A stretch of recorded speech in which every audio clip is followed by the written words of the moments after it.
I like the idea of slowing down the act of looking or seeing. And so the work that I do is typically sculptural based. So I do large scale containers, and the containers usually have something from my life inside of them. And then more recently, I've been doing rubbings of these sculptures that sort of bring what's inside of the sculptural object into the paper. And so for Heartline, I did a similar style project where I took what was there on site, the Pacific Northwest College of Art. I looked at the graphic paint job that was done to the exterior, and so I created some large metal segments to go on this board-formed concrete wall. And the board-formed wall was to reference the wall that was at PNCA for, that all of us remembered walking around there for years and years.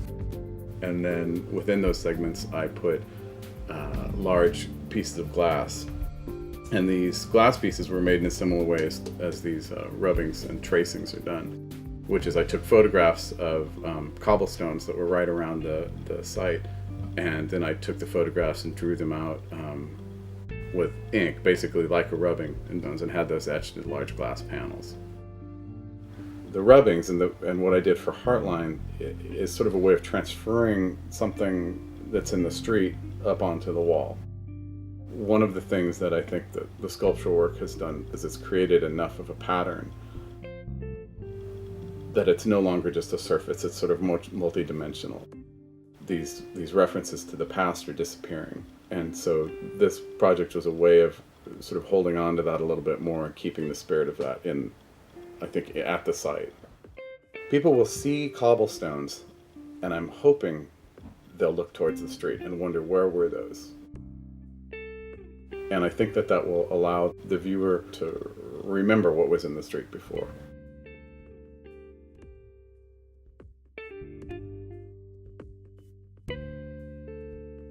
So these timber, this old and this big, come from trees that have lived for a long time. So in a way, the timber really embody our past and our present, and all the things that human intervention go through during this lifetime.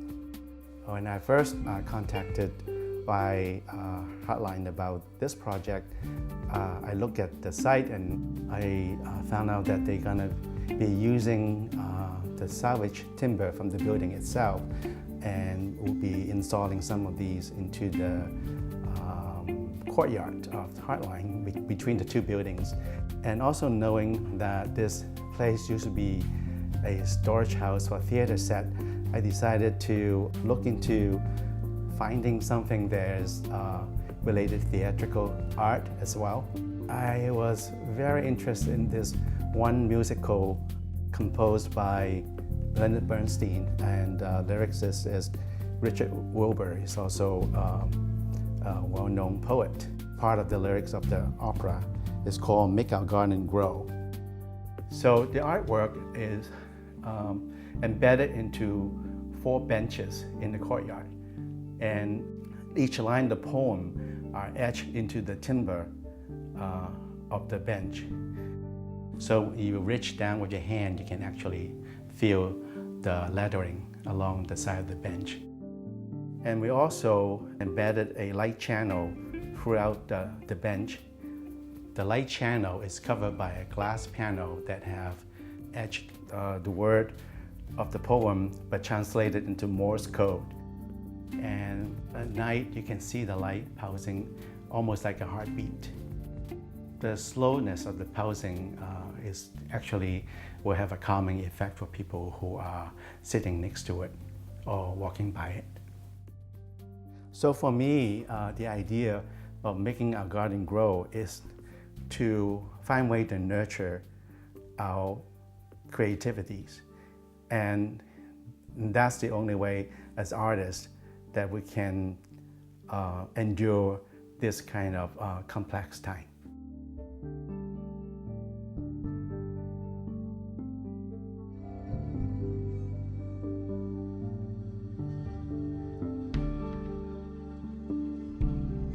I'm Daniel Mahalio.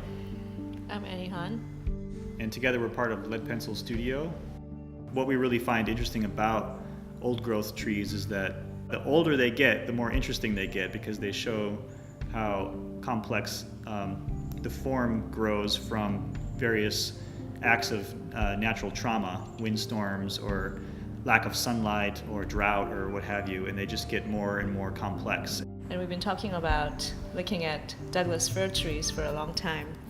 So we ended up with a subject in Douglas fir trees from Oregon. The oldest trees, the ones that are 700 to 1200 years old, are unbelievably complex in their structure, and it's almost impossible to capture in a photograph.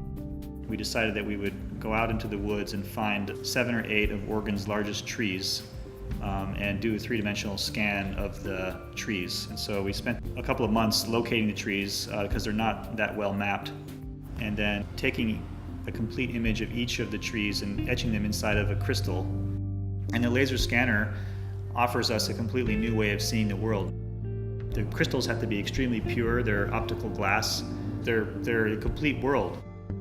And you can see it and study it from any vantage point.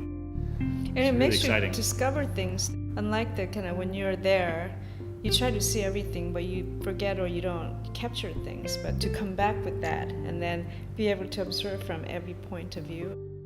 And the project has one other additional element, and that is a large charcoal drawing. These things, they take about a month to draw a piece, and one tree in particular that we focused on is it's called the Donnerer Douglas fir. It's the largest Douglas fir in the world, and that is featured in this drawing, and it's directly from the laser scan.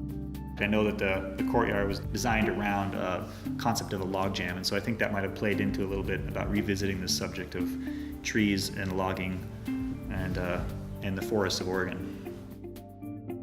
It was really exciting for us to go to the field and look for these amazing trees, kind of take portraits of them and capture them, and kind of have a public space that people can be informed of where these things came from. All these beautiful trees that make up the architecture actually came from these beautiful living things.